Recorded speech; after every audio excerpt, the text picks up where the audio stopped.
अब यहाँ पे मैं देख रहा हूं कि कैपेसिटेंस जो है ना वो डिपेंड करता है कि दोनों प्लेट्स के दरमियान जो है ना वो मटेरियल क्या है, जो कि फ्री स्पेस है, वैक्यूम है, और प्लेट्स का एरिया जो है ना वो कितना है, और प्लेट्स के दरमियान सेपरेशन कितनी है।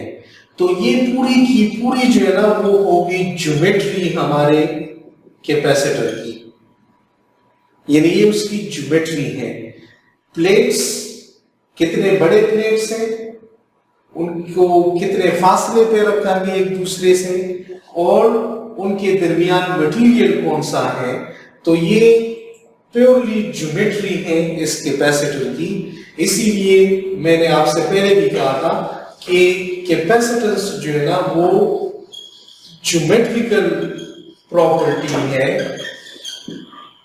वो फिजिकल प्रॉपर्टी नहीं है, क्योंकि वो डिपेंड नहीं करती डेल्टा वी पे। डेल्टा वी हमारा एक अप्लाइड पोटेंशियल है, और डी जो है ना वो एक क्यू जो है ना वो चार्ज है जो इसी के वोल्टेज के अप्लाई करने से आ जाता है।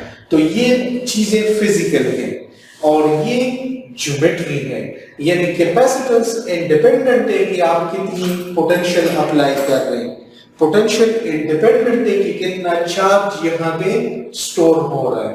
तो इसी वजह से मैं लिख सकता हूं कि कैपेसिटेंस एक ज्योमेट्रिकल प्रॉपर्टी है जो कि epsilon not a over D के बराबर है। और यहां से मैं ये भी लिख सकता हूं कि ये एरिया लेंथ स्क्वायर है और ये लेंथ है, तो इसके डायमेंशंस आ जाएंगे एप्सिलॉन नॉट टाइम्स, अगर हम लेंथ लिख लें तो ये कैपेसिटेंस के डायमेंशंस हैं, यानी एप्सिलॉन नॉट टाइम्स लेंथ, क्योंकि एक लेंथ डायमेंशन यहां पे कैंसिल हो जाता है। तो कैपेसिटेंस प्योरली एक ज्योमेट्रिकल प्रॉपर्टी है, ये फिजिकल प्रॉपर्टी नहीं है। Now we discuss cylindrical capacitor. अब कर्व ज्योमेट्रीज में जो हम पहला डिस्कस कर रहे हैं वो सिलेंड्रिकल कैपेसिटर है, और इसकी कैपेसिटेंस हम मालूम करेंगे। अब बाकी पैरामीटर्स बिल्कुल वही होंगी कि हम यानी पोटेंशियल डिफरेंस अप्लाई करेंगे जो कि डेल्टा वी होगा, और एक सिलेंडर पे चाहे इस पे हो या इस पे हो इससे फर्क नहीं पड़ता, हम इसको पॉजिटिव दे, इसको नेगेटिव दे, या इसको नेगेटिव और इसको पॉजिटिव दे, सिर्फ ये है कि चार्ज जो है ना वो दोनों पे क्यू आ रहा है। तो ये हम एक सिलेंडर कंसिडर कर रहे हैं जिसका रेडियस जो है ना वो a है, और ये इनर सिलेंडर है जिसको मैं इस तरह एक्सटेंड कर सकता हूं, और ये जो आउटर सिलेंडर है उसका रेडियस जो है ना वो b है, और इलेक्ट्रिक फील्ड इनके दरमियान है जिस तरह पैरेलल प्लेट कैपेसिटर में था। और यहाँ पे जो पॉइंट है r यानी कोई भी डिस्टेंस है जो कि इसके रेडियस a से स्टार्ट होता है और b तक खत्म होता है, यानी r जो है ना वो b से कम है और a से ज्यादा है, यानी ये इसके दरमियान है। और इनके दरमियान जो मटेरियल है वो है एप्सिलॉन नॉट, यानी इनके दरमियान भी वैक्यूम है जिसकी परमिटिविटी एप्सिलॉन नॉट है। अब हमने जो है ना वो इस सिस्टम की, इस ज्योमेट्री की कैपेसिटेंस जो है ना वो फाइंड आउट करनी है। तो हमें पता है कि पोटेंशियल के लिए तो हमने लिख दी थी इक्वेशन जो हम पहले कर चुके कि V B minus V A ये बराबर होता है, अगर माइनस ये मैं ले लूं ए से बी तक तो ये ई डॉट डी एस है, ये जो पोटेंशियल डिफरेंस है किसी भी पॉइंट आर पे अगर मैं कैलकुलेट कर रहा हूं तो ये ए से बी के दरमियान यानी हमें कितना वर्क करना पड़ेगा कि हम चार्ज को मूव करें। और इलेक्ट्रिक फील्ड का जो जनरल इक्वेशन है वो तो हमें पता है कि 1/4 पाई एप्सिलॉन नॉट और जितना चार्ज है डिवाइड बाय आर स्क्वायर और ये आर यूनिट वेक्टर डायरेक्शन में है। ये तो इलेक्ट्रिक फील्ड का इक्वेशन है, लेकिन हमने गॉसेस लॉ की एप्लीकेशन में पढ़ा था, गॉसेस लॉ की एप्लीकेशन में कि अगर हम एक सिलेंडर लेते हैं तो सिलेंडर का जो इलेक्ट्रिक फील्ड होता है वो बराबर होता है 1/4 पाई एप्सिलॉन नॉट और lambda divide 2 lambda divide by R. यहां पे लैम्डा जो है ना वो चार्ज पर यूनिट लेंथ है, यानी जितना लेंथ है चार्ज पर यूनिट लेंथ, यानी ये लाइन चार्ज डेंसिटी है। हम सिलेंडर को कंसिडर कर रहे हैं तो उसको हम लाइन चार्ज डेंसिटी में डिफाइन कर लेते हैं कि ये चार्ज पर यूनिट लेंथ है। तो अब इसी इक्वेशन को हम यूटिलाइज करेंगे इस इक्वेशन में और हम इसको कैपेसिटेंस की वैल्यू यहां से डिराइव करेंगे। फर्दर हमने ये पढ़ा था कि अगर मैं इसका रेडियली आउटवर्ड कंपोनेंट ले रहा हूं तो जो ds है वो dr और r यूनिट वेक्टर में आ जाएगा, यानी इसका अगर मैं रेडियल कंपोनेंट लेता हूं इलेक्ट्रिक फील्ड का जो कि रेडियली आउटवर्ड है, इसको मैं r यहां पे लिख सकता हूं जिस तरह आपकी बुक में भी वो लिख रहे हैं। तो डेल्टा v जो है ना वो बराबर हो जाएगा माइनस और a से b तक, और यहां पे E की जगह मैंने लिख दिया 1/4 pi epsilon not 2 lambda bye r unit vector dot dr r unit vector.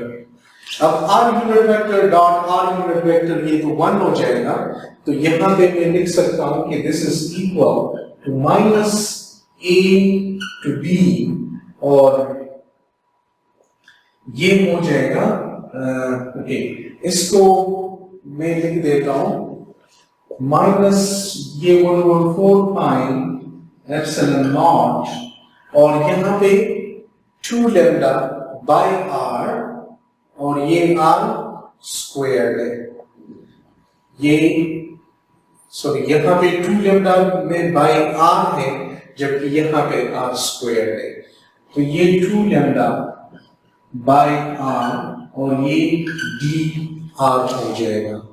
अब 2 lambda by 4 pi epsilon not constant है और 1/r dr जो है ना इसको हमें इंटीग्रेट करना पड़ेगा, so minus 2 lambda by 4 pi epsilon naught और यहाँ पे वो integral from a to b और 1/r dr हो जाएगा। अब इसका हमें पता है कि ये किस चीज के बराबर होता है, ये log ऑफ r के बराबर है, तो मैं लिख सकता हूं कि ये हो जाएगा minus 2 lambda over 4 pi epsilon naught और वो हो जाएगा log ऑफ r और a से b तक, इसको मैं ब्रैकेट में कर लेता हूं। So this is equal to minus 2 lambda divided by 4 pi epsilon naught and log of b minus log of a। अगर मैं लिमिट्स पुट कर दूं log of b minus log of a और इस चीज को मैं लिख सकता हूं by rule of the logarithm log b over a। सब ये बराबर हो जाएगा minus 2 lambda divide bye 4 pi epsilon naught और ये लॉग b ओवर a के बराबर हो जाएगा।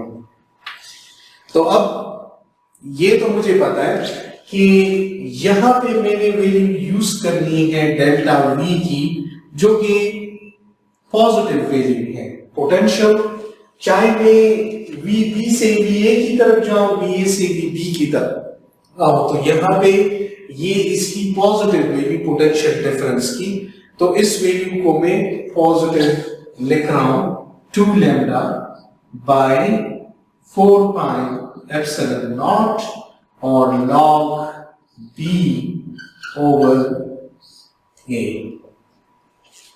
तो ये log b ओवर a हो जाएगा।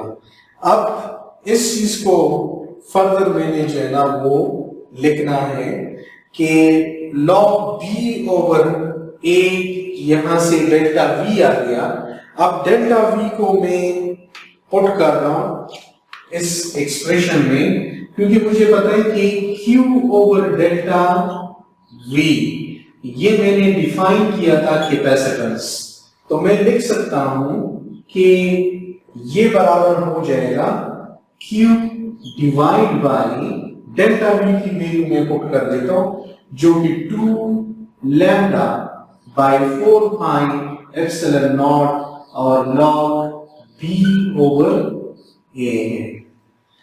अब यहां पे चूंकि q है और लैम्डा में भी q है, क्योंकि वो q बाई l है, तो इसको मैं लिख सकता हूं कि q divide by 2q over 4 pi epsilon not l, q over l lambda and log b over a।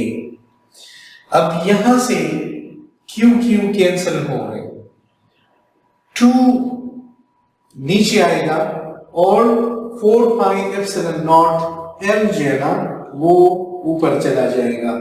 1 over 4 pi epsilon not l, इसको मैं ke भी लिख सकता हूं, क्योंकि ke 1 over 4 pi epsilon not के बराबर है, तो मैं इसको इस तरह भी लिख सकता हूं, लेकिन हम इसी तरह छोड़ देते हैं। और यहां पे कैपेसिटेंस आ जाएगी 4 पाई एप्सिलॉन नॉट l और divide by 2 log b over a के बराबर है। अब ये कैपेसिटेंस आ गई है सिलेंड्रिकल कैपेसिटर की, तो इसे हम first dimensional point of view से चेक करते हैं कि डायमेंशनली ये एप्सिलॉन नॉट टाइम्स लेंथ बच रहे हैं डायमेंशन। देखिए 4 पाई और 2 डायमेंशनलेस है, कांस्टेंट है। log b ओवर a जो है ना ये डायमेंशनलेस हो जाते हैं, लेंथ ओवर लेंथ रेशियो है। log, क्योंकि आप डायमेंशनलेस का log ले सकते हैं, तो ये log, तो ये पूरा नंबर है, तो ये पूरा का पूरा डायमेंशनलेस है। 4 पाई ऑलरेडी डायमेंशनलेस है, तो डायमेंशंस क्या बचे इसके डायमेंशंस वही एप्सिलॉन नॉट टाइम्स l के बच गए। तो इसका मतलब है डायमेंशनली हमारा एक्सप्रेशन जो है ना वो ठीक है। अब इसको डिस्कस करते हैं कि क्या ये भी जो है ना इसकी ज्योमेट्रिकल प्रॉपर्टी आ रही है। तो आप देखिए ये मटेरियल है प्लेट्स के दरमियान, ये सिलेंडर्स के दरमियान, और ये सिलेंडर का लेंथ है।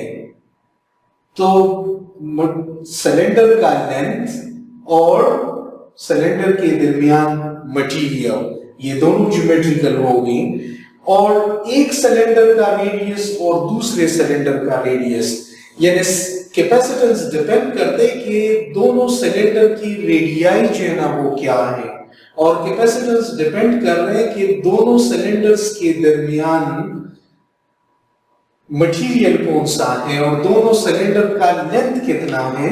तो ये कैपेसिटेंस भी पूरी की पूरी ज्योमेट्रिकल प्रॉपर्टी है, ये इंडिपेंडेंट है डेल्टा V से और Q से। तो इसको हम यानी ज्योमेट्रिकल प्रॉपर्टी कैपेसिटेंस को कह देते हैं। अब हम डिस्कस करते हैं स्फेरिकल कैपेसिटर को। स्फेरिकल कैपेसिटर की ज्योमेट्री जो है ना ऑलमोस्ट वही है कि हम एक इनर स्फीयर ले रहे हैं जिसका रेडियस a है, उस पे हम पॉजिटिव चार्ज कंसिडर कर रहे हैं, और जो आउटर स्फीयर है रेडियस b का, उस पे हम नेगेटिव चार्ज कंसिडर कर रहे हैं।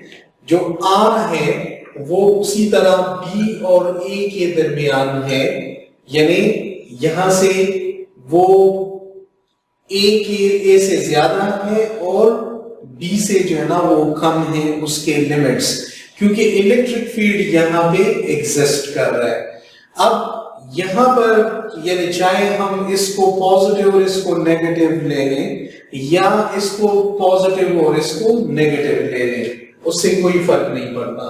तो हम पोटेंशियल जो डिफरेंस है वो डेल्टा V है, जो चार्ज है वो Q है, यानी इस प्लेट पे और इस स्फीयर पे और दूसरे स्फीयर पे, और जो मटेरियल इनके दरमियान है वो है फ्री स्पेस यानी वैक्यूम।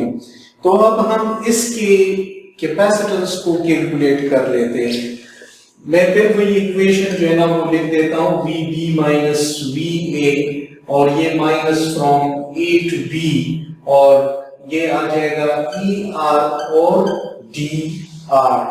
अब ER का हमें पता है कि वो किस चीज के बराबर है, तो ये डेल्टा V जो है ना वो बराबर हो जाएगा 1/4 पाई एप्सिलॉन नॉट और integral from A to B और Q ओवर R के, R स्क्वायर है यहाँ पे, और ये DR है। क्योंकि गॉस लॉ की एप्लीकेशन में हमने पढ़ लिया था कि जो इलेक्ट्रिक फील्ड स्फीयर की वजह से आ रहा है वो Q ओवर R स्क्वायर होता है। तो अब इसको हम लिखते हैं यहाँ पर डेल्टा V, चूंकि चार्ज दोनों पे कांस्टेंट है तो Q को भी मैं इधर ले आता हूं, और 1/4 पाई एप्सिलॉन नॉट, और ये A to B, और यहां पर ये 1/r स्क्वायर dr हो जाता है। अब मुझे पता है कि माइनस, इस माइनस को अगर मैं कंसिडर कर लूं, माइनस 1/r स्क्वायर डेरिवेटिव होता है 1/r का, तो इसको मैं लिख सकता हूं कि डेल्टा V जो है ना वो Q/4 पाई एप्सिलॉन नॉट, और ये 1/r इंटीग्रल सॉल्व हो जाएगा, और A to B, यानी 1/r स्क्वायर को मैं dr को जब इंटीग्रेट कर लेता हूं तो 1/r आ जाता है, और ये फ्रॉम A to B, और यहाँ पे मैं इनकी वैल्यूज जो है ना वो पुट कर लेता हूं। तो इनकी वैल्यूज आ जाएगी 1/4 पाई एप्सिलॉन नॉट, और ये Q टाइम्स, इसमें वैल्यूज अगर मैं पुट कर लेता हूं 1/b माइनस 1/a, लिमिट्स जब मैं पुट कर लेता हूं 1/b माइनस 1/a।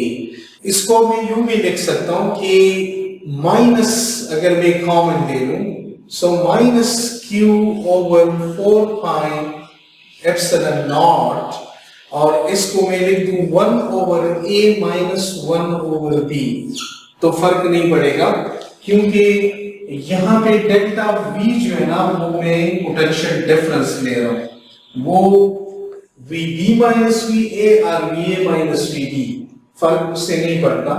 तो यहां पे Q/4 पाई एप्सिलॉन नॉट, और ये मैं लिख सकता हूं 1/a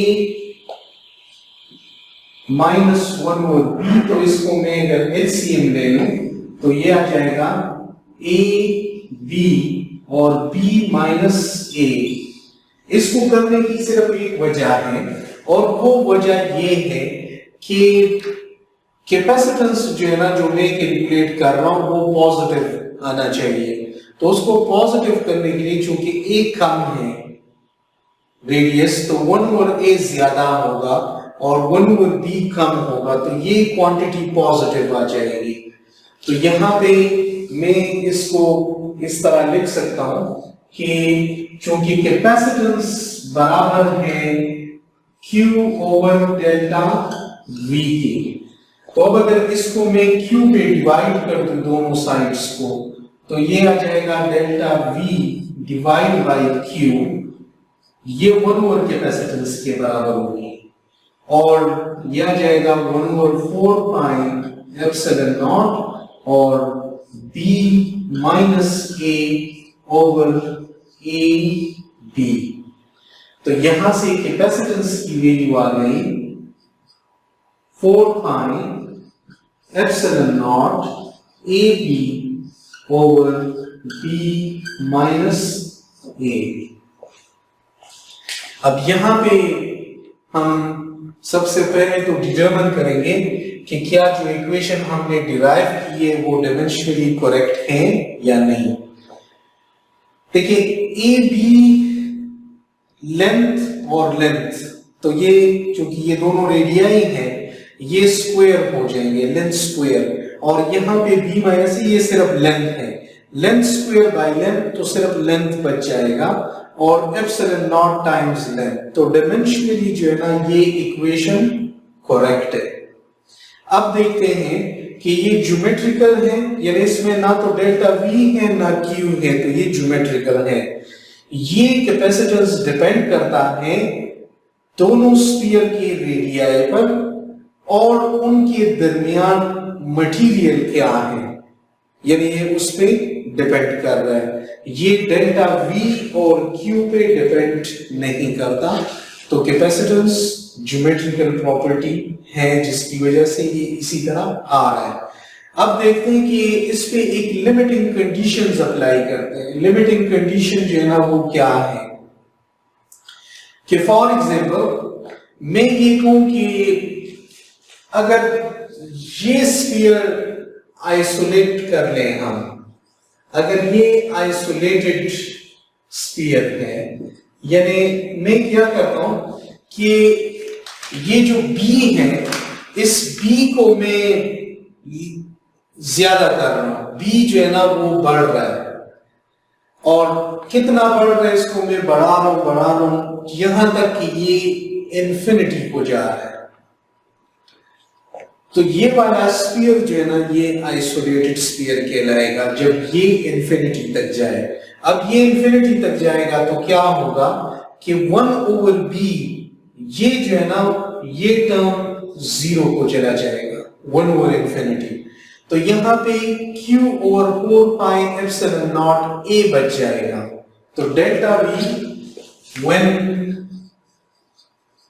B goes to infinity, यानी जो सेकंड स्फीयर है, आउटर स्फीयर है, अगर उसका रेडियस इंफिनिटी तक जा रहा है तो डेल्टा V जो है ना वो बराबर हो जाएगा Q over 4 pi epsilon naught, और यहां पे सिर्फ A बच जाएगा, बाकी 1 ओवर B जो है ना वो 0 हो जाएगा। तो मैं इसको इस तरह लिख सकता हूं कि Q ओवर डेल्टा V, जो कि मैं डिफाइन कर रहा हूं एज अ कैपेसिटेंस, वो बराबर हो जाएगा 4 पाई एप्सिलॉन नॉट A के बराबर, वो इंटरनल स्फीयर के रेडियस टाइम्स एप्सिलॉन नॉट और 4 पाई। अब यहां पे इसीलिए हम देख सकते हैं कि 4 पाई एप्सिलॉन नॉट वो कांस्टेंट है, और ये जो है ना एप्सिलॉन नॉट टाइम्स लेंथ है। तो इसी तरह हमने फाइंड आउट किया कि अगर स्फेरिकल कैपेसिटर्स हो तो उसमें हम कैपेसिटेंस जो है ना वो किस तरह फाइंड आउट करेंगे।